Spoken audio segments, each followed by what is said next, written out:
तेरी मजबूरियां दुरुस्त मगर तूने वादा किया था, याद तो कर। नासिर काज़मी का ये शेर मुझे ध्यान आया जब सीएमआई की रिपोर्ट मैंने पढ़ी, जिसके अनुसार बेरोजगारी के मामले में पूरे हिंदुस्तान में हरियाणा नंबर 1 बन गया है और सरकार ने इसका ठीकरा कोरोना के सर फोड़ दिया है। कोरोना है, भयानक है, परंतु सरकार की नीतियां इसे और ज्यादा भयानक बना रही हैं। अपनी हर असफलता को, हर जिम्मेदारी को सरकार कोरोना के मत्थे मढ़ रही है। सत्ता में आने से पहले दोनों ही सत्ताधारी दलों ने युवाओं को खूब सब्ज बाग दिखाए। दोनों ही पार्टियों ने अपनी चुनावी मैनिफेस्टो में वादा किया था कि युवाओं के लिए अलग से रोजगार मंत्रालय बनाया जाएगा, जिसमें अलग से रोजगार मंत्री होगा, जिसका कार्य रोजगार मुहैया करवाना होगा। वादा किया गया था कि 25 लाख नौकरियां दी जाएंगी। वादा किया गया था कि नौकरी के लिए सिर्फ एक बार फॉर्म भरवाया जाएगा, जिसकी फीस 100 रुपए होगी।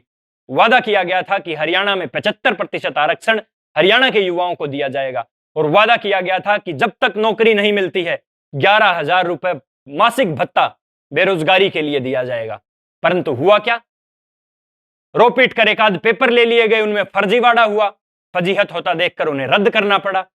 आज भी तमाम फार्म 500-500, हजार रुपए की फीस के साथ भरवाए जा रहे हैं। रही 75% आरक्षण वाले कानून की बात, तो उस कानून में खुद लिखा है कि यह कानून पहले से मौजूद फैक्ट्रियों और कंपनियों पर लागू नहीं होता। नई बनाने की न तो इनकी नीयत है, न इनमें काबिलियत है। तो बताइए इस कानून का फायदा क्या है? यदि आदमी बेरोजगारी भत्ते की सोच भी ले और रोजगार कार्यालय में चला भी जाए, तो 70 तरह के कागजात उससे मांग लिए जाते हैं। बिजली बिल, पानी बिल, मोबाइल का बिल, यूनिवर्सिटी का बिल, कॉलेज का बिल, लाइब्रेरी का बिल, उसके बाहर लगे चाय वाले खोखे का बिल। मकान आपका कच्चा होना चाहिए, वो भी टूटा हुआ। माँ बाप आपके सुबह सुबह कटोरा लेकर भीख मांगते निकलने चाहिए। उसके बाद तो आपको बेरोजगारी भत्ता मिलता है, और वो भी 3,500 रुपए। जनादेश को बेचकर युवाओं के कंधों पर बैठकर जो ठेकेदार चंडीगढ़ बैठे हैं, कम से कम उन्हें तो युवाओं के बारे में सोचना चाहिए, जिनसे रैलियों में रुक के मरवा मरवा कर आज वो सत्ता के शीर्ष पर बैठे हैं। 25 साल का एक पोस्ट ग्रेजुएट युवक जब मोबाइल रिचार्ज के लिए अपने घर वालों से पैसे मांगता है, तो उसके दिल पर क्या बीतती होगी, इसका अंदाजा इन्हें जरा भी नहीं है।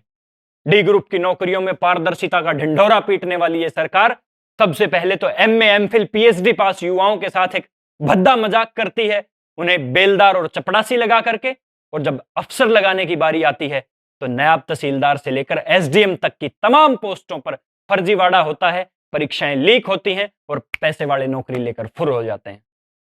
अब ऑनलाइन परीक्षा के नाम पर नया फर्जीवाड़ा इन्होंने शुरू कर दिया है। एचएसएससी ने एक परीक्षा ली जूनियर सिस्टम इंजीनियर की। इससे पहले एचएसएससी ऑफलाइन परीक्षाएं लेती थी और पूरे इतिहास में 100% नंबर कभी नहीं आए। परंतु इस बार ऑनलाइन परीक्षा में 66 कैंडिडेट ऐसे थे जिनके 90 में से 90 नंबर आए।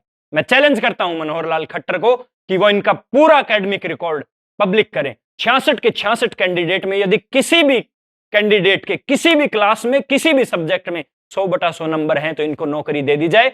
अन्यथा एचएसएससी के बाहर एक रेट लिस्ट लगा दो नौकरियों के साथ, जिसके पास पैसे होंगे आके ले जाएगा। जब सिस्टम और सेटिंग वालों को नौकरी देनी है, तो क्यों लाखों युवाओं को बरगला रखा है, क्यों उनको बहका रखा है? घरों से बाहर बैठे हैं लाखों युवक, क्यों लाखों रुपए की फीस उनसे कोचिंग सेंटर्स में दिलवा रहे हो? क्यों उनकी कमर तोड़वा रहे हो, क्यों उनकी आंख फुड़वा रहे हो लाइब्रेरियों में बैठा के, जब नौकरी आपने सेटिंग और सिस्टम वालों को देनी है? सरकार और उसके भोंपू मेरिट का ढिंढोरा पीटते हैं, परंतु वास्तव में मेरिट क्या है पूरे हरियाणा को पता है। पेपर से 10 दिन पहले व्हाट्सएप पर सेंटर्स की लिस्ट सर्कुलेट हो जाती है कि इस सेंटर में सेटिंग है, पैसे दें और नौकरी पाएं। और दुख की बात पता है क्या है? युवाओं के साथ ये धोखाधड़ी, ये फर्जीवाड़ा सत्ता के शीर्ष पर बैठे नेताओं की शय में हो रहा है।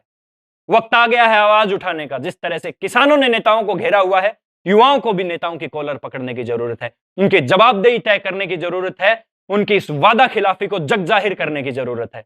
सोशल मीडिया से सड़क तक इस आंदोलन को किसान आंदोलन की तरह मजबूती से लड़ने की जरूरत है। मेरा आह्वान है हरियाणा के तमाम युवाओं से, तमाम युवा संगठनों से कि एक मंच पर आएं और बेरोजगारी के इस मुद्दे पर सरकार को घेरने का काम करें। सरकार से सवाल करें इस निक्कर वाले बदकार से, इस खानदानी खरपतवार से कि कहां है 25 लाख नौकरियां, कहां है रोजगार मंत्रालय, कहां है रोजगार मंत्री,